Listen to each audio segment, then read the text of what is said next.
I want to tell you about how I met Howie. So it's like 1978 or something like that, and we were in a room in Boston.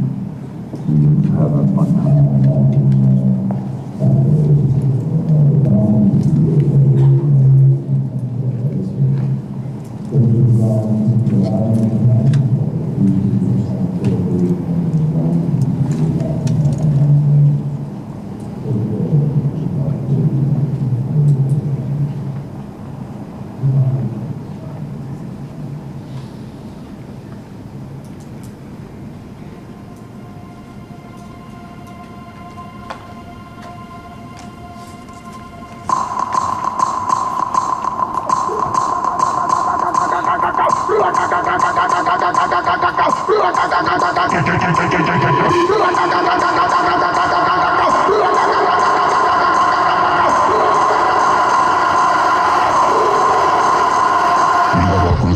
I coulda waddle them, trouble and a bother and a frazzle them. They must see you say that we dating off them, muggle them. They must say that we have the girl them body and knuckle them.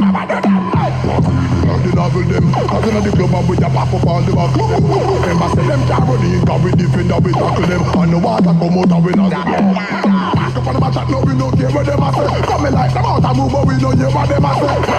We no matter what the years and them a say your money. Your body be them a say.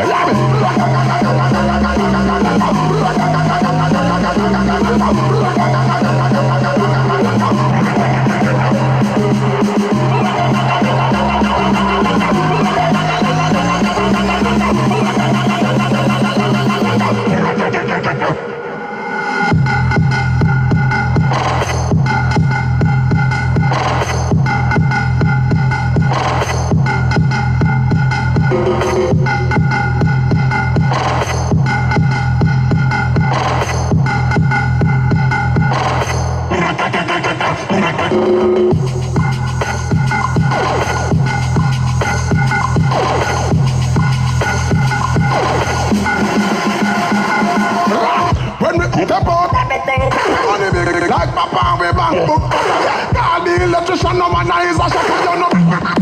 My soul, shaka, and we no fall back, and we no fear no battle.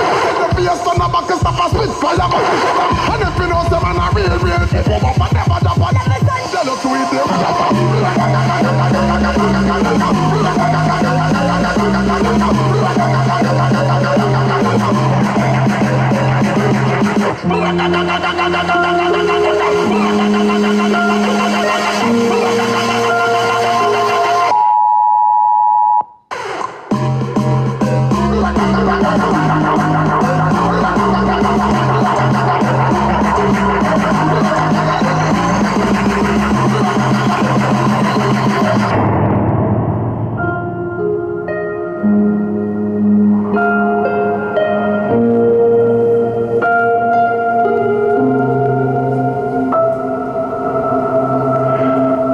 Celebrate is the new cool.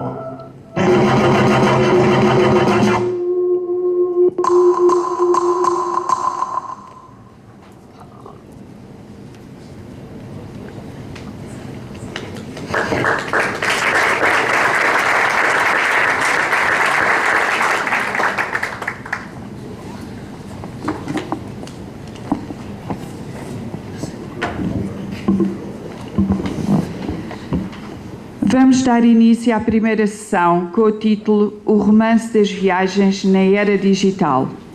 Vamos conhecer uma nova perspectiva sobre como podemos manter um senso de significado e de descoberta num mundo de crescente complexidade, fragmentação e ritmo acelerado. E o que tudo isto significa na indústria do turismo, nos destinos turísticos que querem continuar a se destacar. Tim Leveridge, autor alemão-americano, é o cofundador e co-CEO da The Business Romantic Society, uma empresa que ajuda organizações e líderes a criar e implementar visões, plataformas e experiências humanistas. Tim Leveridge. Thank you. Bom dia, good morning, how are you? Oops.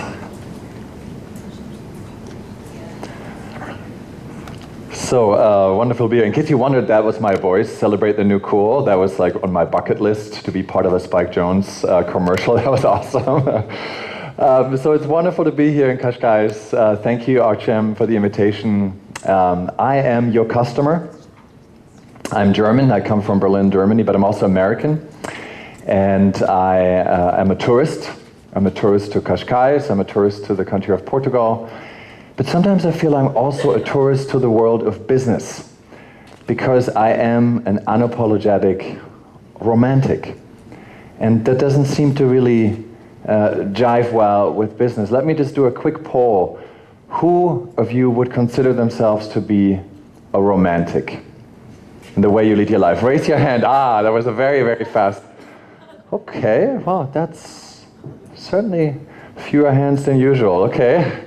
I would say that's about 18%. And then how many of you are consider yourself a romantic when it comes to work, business, the way you do business?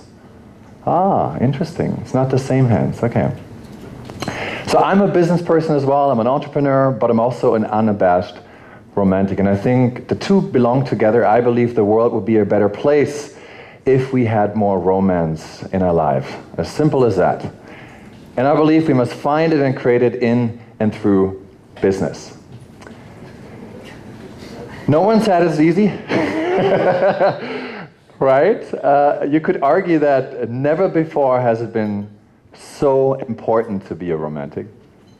And never before has it been so difficult to be a romantic. And it's particularly true for our relationship to digital technology. Because digital technology, the digital revolution, has done one thing: it has scaled efficiency.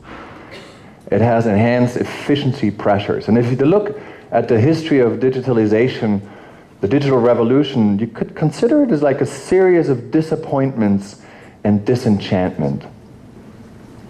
We were dreaming, with the rise of the internet and everything else that came after it, of a more democratized, a more connected world. What happened? Well, we got Facebook, right? With everything that entails. To the internet's and Facebook's credit, it also has given us beautiful memes like this from Mark Zuckerberg's congressional hearing. But overall, there's a sense of anxiety, right, and discomfort with digital technology. Now we're entering the fourth industrial revolution, as the World Economic Forum calls it, the era of AI and automation, exponential technology. 2016, you probably remember this seminal event. Google's DeepMind technology beat, for the first time, the reigning human champion in the game Go. Now, Go is 2,500 years old, exponentially more complex than chess. I have never played it, but that's what people say. It has more possible moves than there are atoms in the universe. So it was really remarkable, but it was also remarkable because the AI that was used, the artificial intelligence that was used, didn't just study previous games and then replicated them. It actually only studied the rules of the game and then imagined the best strategy to beat the human. So AI is becoming not just a process optimizer, it's becoming creative, imaginative. Google as well announced last year auto machine learning technology, as they call it. It's essentially AI that creates its own AI that can replicate itself. And many researchers say that is the moment when the so-called singularity will begin, when AI will basically outperform us as humans. So it's not surprising, right, that many people are concerned, and there are a lot of doom and gloom scenarios. There's the famous Oxford study from 2013. It says 50% of the human workforce is expected to be replaced by AI and software in the next 2 decades. McKinsey estimates that already 30% of 60% of all tasks can be automated. Some people say bean counters will be replaced by bean counting machines. Entire professions will disappear. Lawyers, accountants, management consultants, so all those professions we love so dearly might just be replaced by automation. The truth is probably more moderate.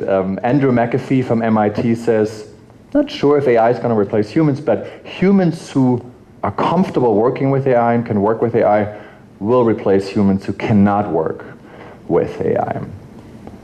Now, as a romantic, I am much more concerned about something else, which is us humans surrendering to the regime of efficiency, applying the same principles that make machines better better at performing in an efficient way to our own lives, to our own work and personal lives. There are already retailers and other companies, such as the Swedish retailer, that are implanting microchips into the bodies of their workers to track every single one of their moves. It's the quantified self, the quantified workplace movement.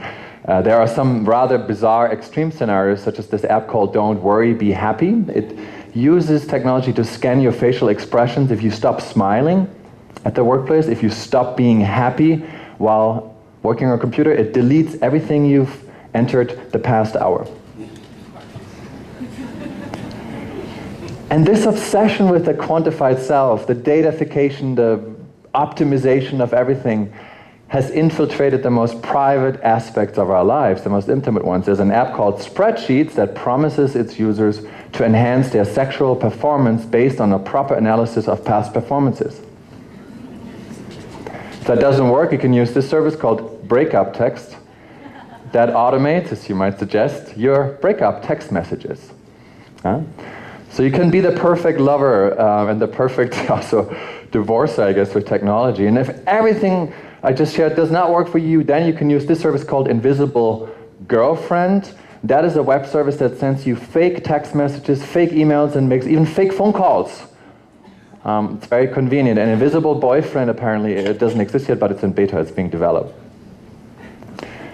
So Gartner, the analyst firm, estimates that by 2022, personal devices, AI, other devices, will know more about a human's emotional state than his or her own family. And already, right, we're using artificial emotional intelligence to scan emotions. Senator, we run ads. And see if someone's lying, or maybe not. And soon we might indeed be falling in love with an AI that's becoming very adept at manipulating our emotions, as so beautifully depicted in the movie Her, also by Spike Jonze. The New York Times wrote about the movie, the great question is not whether machines will be able to think. The bigger question is, will we humans still be able to feel? And indeed, when everything is measured, engineered, made predictable, convenient, then where's the magic? Where's the romance? I believe we are at risk of engineering the romance out of our lives. And that is then the ultimate disenchantment in a series of digital advancements. Right? We were dreaming of becoming more human through technology, and instead we became more like machines in all aspects of our lives. Now, we've been at a point of such profound disenchantment before, and that was exactly 200 years ago, when the original Romantic movement, the Romantic poets, revolted against the regime of the Enlightenment, and practical reason, scientific rationality, against something that they consider too narrow to really grasp human life. So they espouse virtues such as emotion, subjectivity, mystery, ambiguity, transcendence, unpredictability in response to it.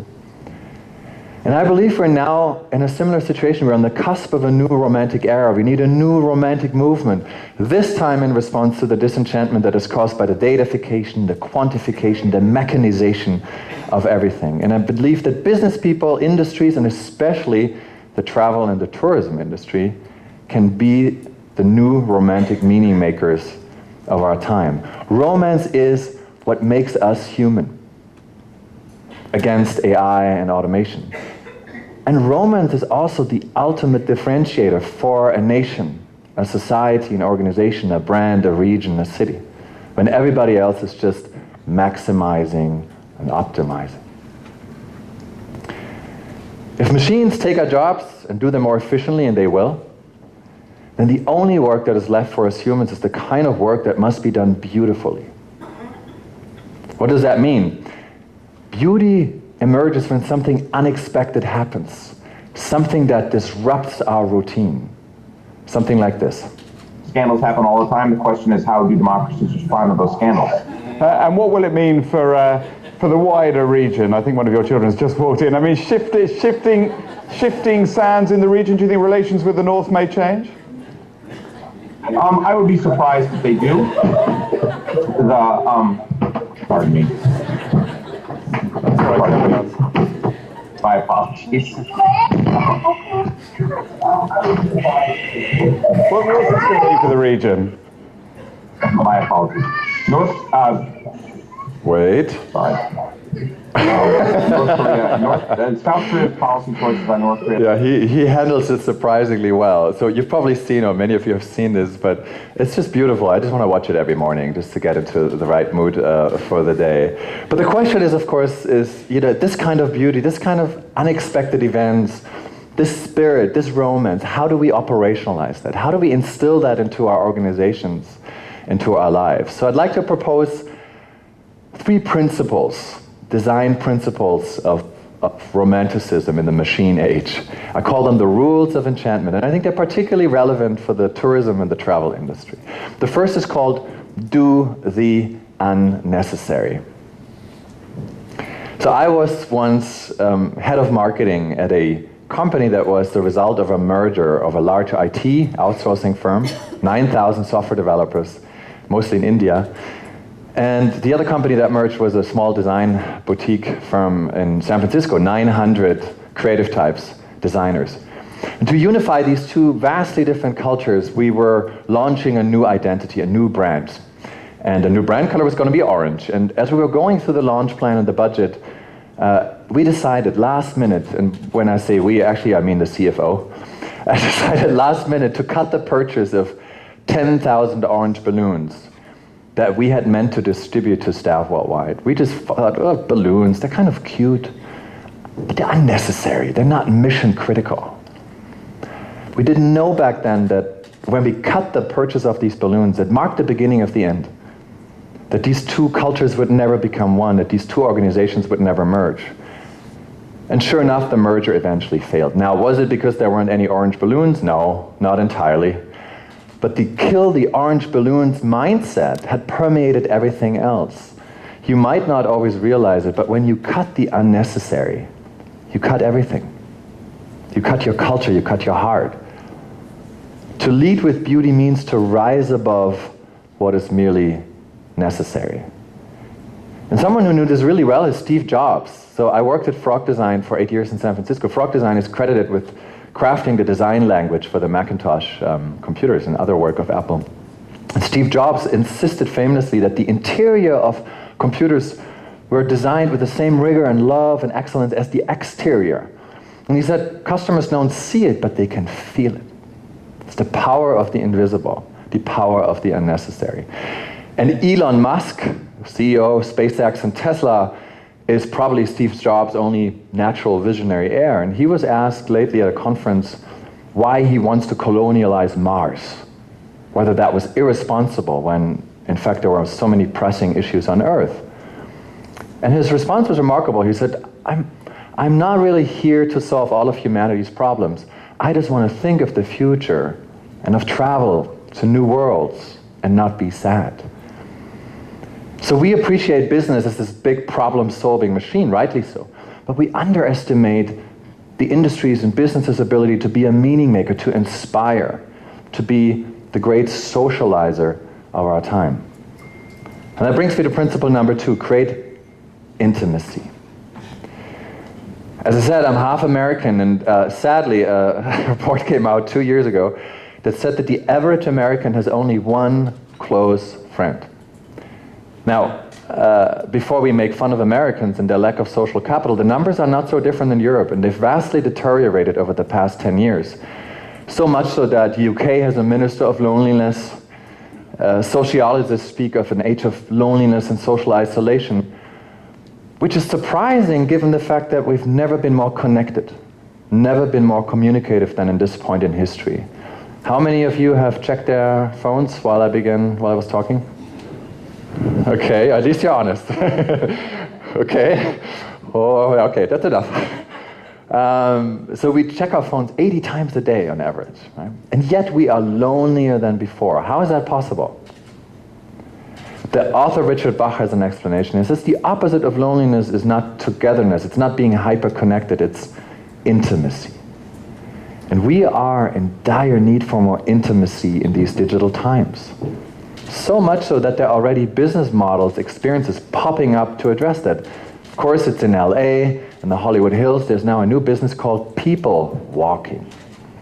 So for $30, you can rent a person, a stranger, who walks with you for 30 minutes. It's intriguing and yet sad. The question is though, how do we design for intimacy, and who can we learn from? Well, how about artists? Performance artists in particular. They're very good at designing intimacy. Take Marina Abramović, the famous performance artist. She sat at an exhibition in New York City called The Artist is Present, across from one visitor at a time, 5 minutes each, just silently looking into each other's eyes. For a total of 700 hours she sat there, with some bio breaks, celebrating the kind of time that is thick rather than lean and efficient. And that notion of thick time is entering business mainstream as well. There's mindfulness, of course, in many organizations now, meditation and other practices. There are silent dinners. I took part in one that was organized by a German business magazine last year with 30 German business executives. I've experienced many awkward things on earth, but 90 minutes with predominantly male 30 German business executives in silence was incredibly awkward. And yet it was beautiful because they were vulnerable and they let down their guard, and it was a different kind of intimacy. There's also a phenomenon called silent disco you may have heard of, where you're listening through music, different kinds of music. It's also a form of intimacy that we experience here. And there's also thick time entering advertising. There's a trend called slow marketing. We have slow money, slow food, we have slow marketing.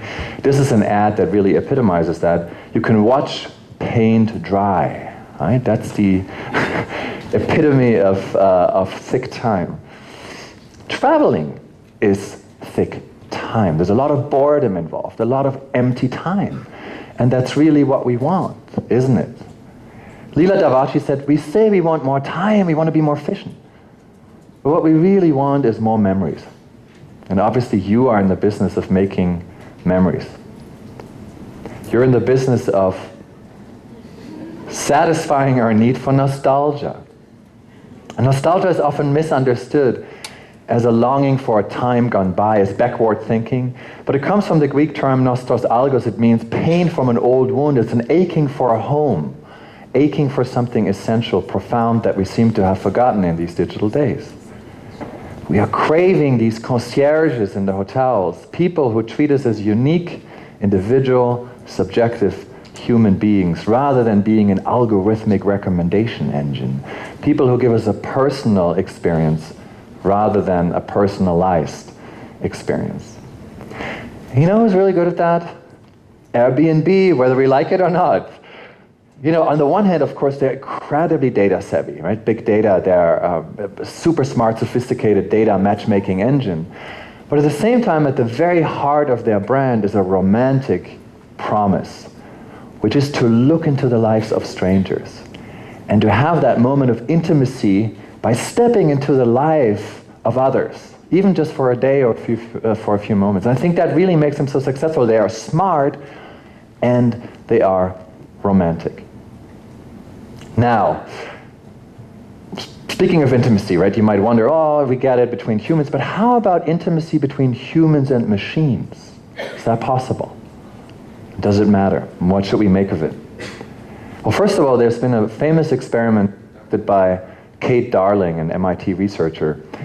She ran a workshop in Switzerland and she asked the participants to spend time with robots. For obscure reasons, they were dressed up as dinosaurs, but that's actually a robot. Hang out with them, give them names. And then after 2 hours, she asked the participants to torture them and kill them, just break them, do harm, be cruel.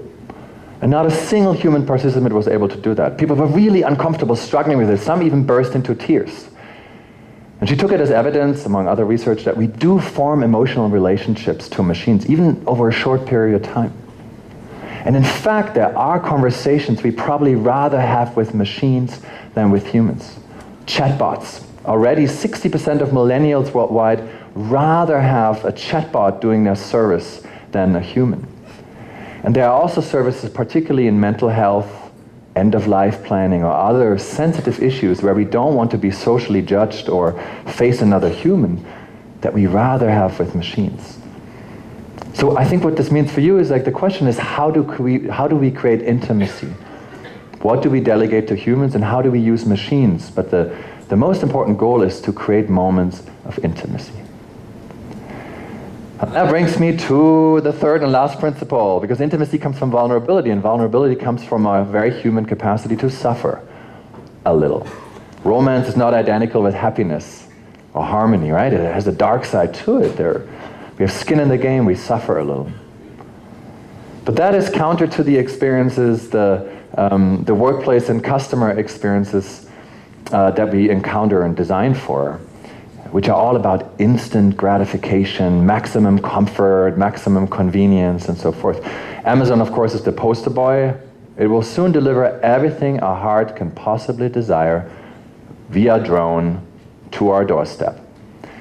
In Japan, you can already buy a priest or rent a priest through the Amazon platform. It's really true.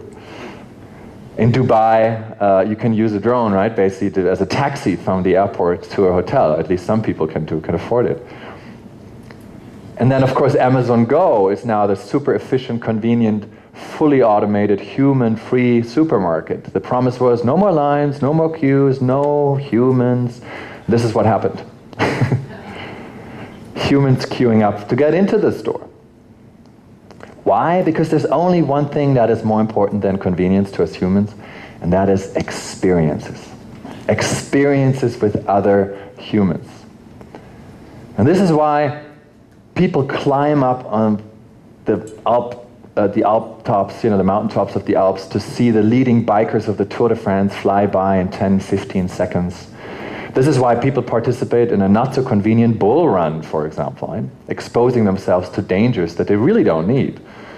This is why we do Ironman or participate in phenomena such as ice swimming, where we jump into ice-cold water in cities worldwide. Not very convenient.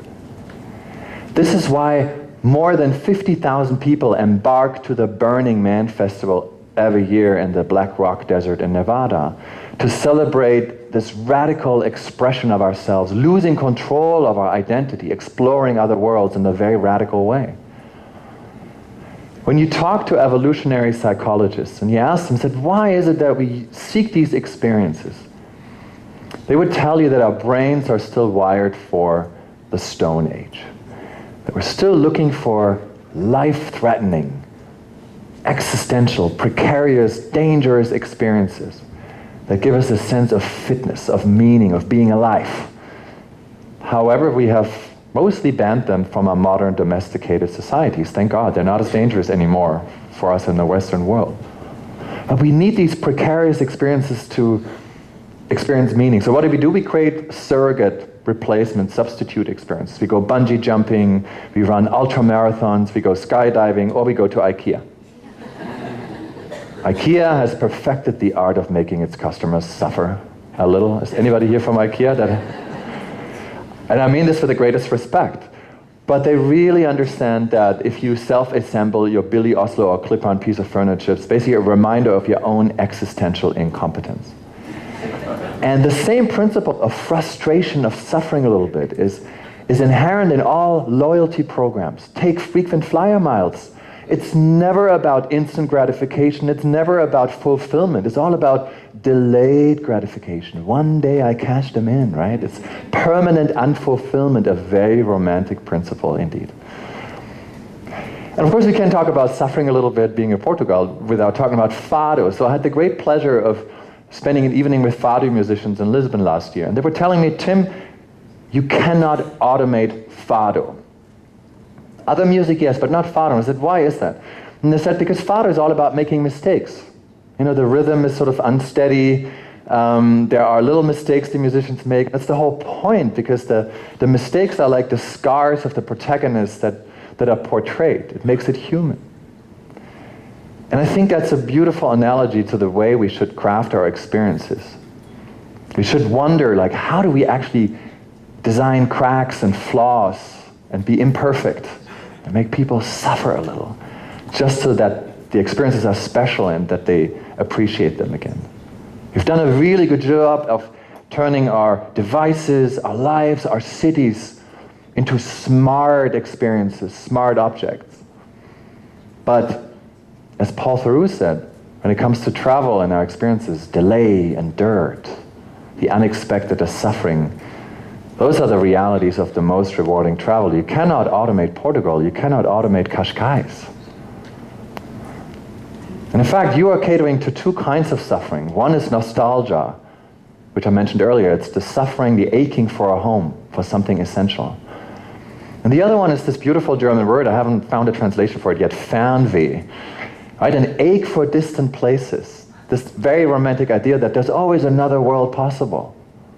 It's a craving for travel. And that's the other sentiment, I believe, that you are addressing.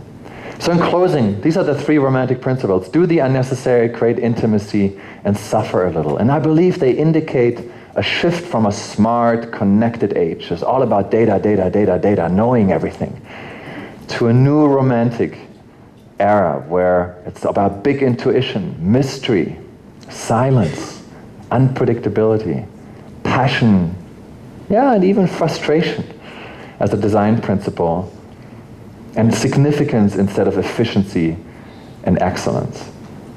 And romance, I'm a business person after all, comes with a return on investment. The first one is innovation. If you really want to be innovative, you need to have the fools in your organization who see the world as it is not but could be, and give them a chance to innovate. And secondly, if you want tourists, customers who fall in love with your product again and again and again, you have to give them more than just solutions to problems. You have to give them intrigue, you have to give them romance. But ultimately, since I'm a romantic, if you ask me what is the ultimate ROI of romance, I would say it's not even financial. The ultimate ROI of romance is very easy. It's more romance. And we need it. Because we live in this weird age of dissonance where on the one hand we're more connected than ever, but we're also lonelier than ever before. We're drowning in an abundance of data, but the prevailing sentiment of our time is one of loss, losing our continuity, our certainty, stability, maybe even our human agency, identity in light of AI and automation.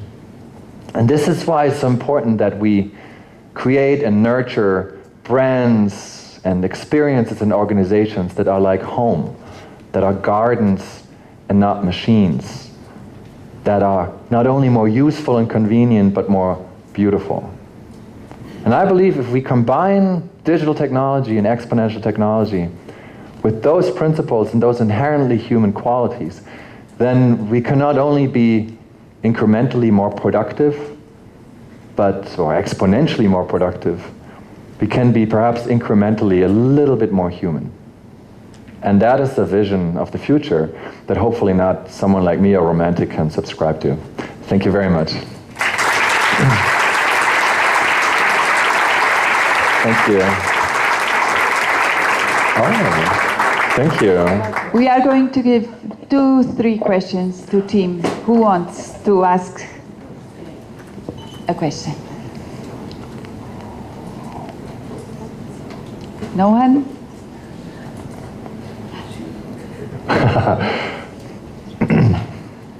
Two, 3 questions about I'm also magic? around the whole day if you want to ask me more privately. Okay. Oh, yeah, I think, this woman over there has a question. Hi, Tim. Oh, sorry. Hi, See you. Tim. I have a very focal, direct question for you. What do you think is the most romantic aspect of the Cascais area that we're in at the moment? Did you get a chance to? No, I was going to say I can make up all kinds of things. This is my second time in Cascais. The first time was a day trip, which was talked about earlier, right? Ideally, I think you mentioned this, right? That that's obviously a common phenomenon, unfortunately. And then I just got in last night, so I would love to spend more time here. But I realize, often you walk into places and you just smell, and there's definitely something special about it. So it doesn't feel, as a German, I would say it doesn't feel like Mallorca. Much more exclusive and still very, raw. That's my expression when I came in. I appreciate it. Was there another one? Oh, yeah. Hi, good morning. I just wanted to be just a small question, just I think it's nice for you as well because your work is so interesting. What are your thoughts on emotional intelligence? You know, people are talking about this so much because it is, in fact, so important. What is your opinion about it? Thank you. So first of all, I have to say I don't like the term emotional intelligence because it seems like almost like it's kind of a strange juxtaposition. I don't think intelligence sounds a very, very utilitarian. You know, we use emotions to be more productive. I think the point is that we actually feel more, that we allow ourselves to be more emotional at work and in environments that tried very hard to design emotions out of them, like the workplace. And interesting enough, I believe that emotions are really, of course, what is going to differentiate us from machines. You know, the nuances of emotions. Passion is fueling innovation and so forth, which is why many, many experts speaking about the future of labor, I know my friend and colleague Limor Schweitz is going to talk about automation and the future of labor later on. Many say soft skills or emotional intelligence or emotions, which is what I prefer, are going to be very, very important. The World Economic Forum published a ranking of skills needed in the future. And basically over the past 2 years, it said it's empathy, imagination, creativity, all these rather, you know, quote-unquote soft qualities and emotional, socio-emotional skills are going to be super important. So if there was a skill set I would teach my daughter, who's 8, then it's that. So I think the danger is just like, are we going to commodify them? And then with artificial emotional intelligence, you know, our AI will become very smart at reading our emotions. You know, how do we, that's going to be a reality, how do we deal with that? But I think the more we feel, the more expert we become at understanding and living our emotions, the more human we will be. And that's a good thing. Thank you very much, Tim, for your wonderful presentation.